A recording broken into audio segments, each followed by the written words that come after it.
Would you say that we have already achieved what you call the invisible church? Yes. So it's not really about the church, but about people forming a living network again, in which they are first and foremost individuals who are at peace with themselves and actually stand by their boundaries and no longer play roles. So roles are absolutely unnecessary limitations. You are much more. So don't act according to rules anymore. So it's not against anything. So don't be crazy. So don't get into trouble. It's about this self-respect for your own power, this sense of how beautiful and strong you actually used to be. And continuing this broken line of puberty in a more victorious way now sounds exaggerated again, because it's not about defeating anyone, but that you simply follow your own guiding ray, and you don't have to sit there for long. What is my calling? Just try it out. But certainly not in a well-behaved, externally regulated way. That's the trap. So the life inside you is good, and you are connected to everything. And if you are bullied too much, then you become angry and highly aggressive. So no squirrel now has an evil, aggressive instinct, or no wild boar has an aggressive instinct. And for that, you need a wild boar culture. And humans are no more stupid than a wild boar and a squirrel. And when we are at peace with ourselves again, the animals read us and let us get very close to them. And when they realize that we are open to their impulses, they take care of us too. That sounds crazy. And that's Suzanne with her cat. So everything is actually very well coordinated. Now I'm almost quoting Leibniz again. It's a pre-established harmony. And I have nothing against culture. But the life force is being sucked out of you. It's distributed somewhere, but it doesn't end up with you. Just like the landscape is being stepped on and animals are being turned into livestock. So every animal is happy to give you something to help feed you, but it doesn't want to be slaughtered, not as a calf-bearing machine. Even organic farmers, the cows don't even have names anymore. They're 118 years old, and somehow they're now 8 years old or were 12 years old. They gave a lot of milk and a lot of calves. Yes, now they should just go to the slaughterhouse, because the efficiency rate is then no longer correct as an average value from a certain age. So that's what I mean. Even the organic farmer doesn't even have a relationship with his 118 anymore, and isn't grateful to her for what she has given. And for me, that's the symbol of everything being taken away. And you have to protect yourselves properly, but you can also signal to each other that there's something to take from you. Play with greed. Set traps for them. So get back what was taken from you. But not in a bad way, but no more of this boundless empathy and the religious paste on top, so to speak.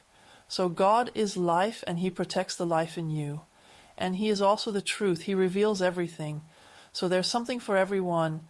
But if someone says that this is my theory for all of you, then don't follow them. That's why I try to make my Misty's energy sensitive as quickly as possible, just like with the Healer Practice Seminar. That worked incredibly quickly, and the individuals realized incredibly quickly that they can draw in a lot of external energies, so that very few of them want to work as healers now, but first work on their boundaries, precisely because they have gained such respect for how quickly you can catch external energy. I don't have to write a textbook on this, but the individuals are sensitive and now understand that it's about building up a really strong protective field. Learning to sense your boundaries, what is inside, what is outside, because unfortunately you can't be telepathic.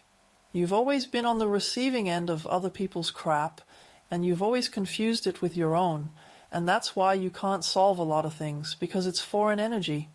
So do you understand the difference, Reinhard? You think about sending 2 people out, and I say, feel the energies. So become a master of the energies and be an individual first. Build up a strong force field. Then people will come to you themselves and ask you questions and give you assignments about what they really want, instead of picking up some abstract diploma somewhere for some abstract situation that isn't there yet. It's about really standing and surfing with both feet in life. And in the beginning, as a scared little chicken, I naturally hid in church rooms and was happy. Everything protected everywhere, structure everywhere. Everything predictable. I want you to be really hungry. So really what you normally see as a wave, playing with these energies and saying, hey, that's me. You're the wind, but now I'm playing with you. I'm your play partner. You are not supposed to be sacred, you are supposed to be alive. And life, if you're too one-sided, so to speak, punishes it by itself anyway. So if I had the flu and went out to sea, life would give me the finger and say, are you crazy? Can I say something about that?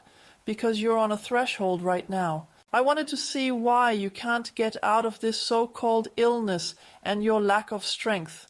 You're so pent up. And that brings us almost back to the beginning. At stomach level like this. Oh. So you don't allow yourself this murderous rage, this huge hatred, this killer. And this is the defender of your uniqueness, your aliveness, your ego. This is your guardian. And he's not allowed out yet. So there's still a cliche about holiness and spirituality. But if it is there, it is an expression of once tortured aliveness. So, everything is allowed to be. And that is the life that balances itself out. And I keep showing you my construction sites, some of which are perhaps a little blatant now. But I don't want you to think that it's about achieving something, that you're finished, that you're a copy of some stupid saint figure or a duplicate of Bonhoeffer. I used to want to be a copy of Bonhoeffer, unfortunately. Oh God.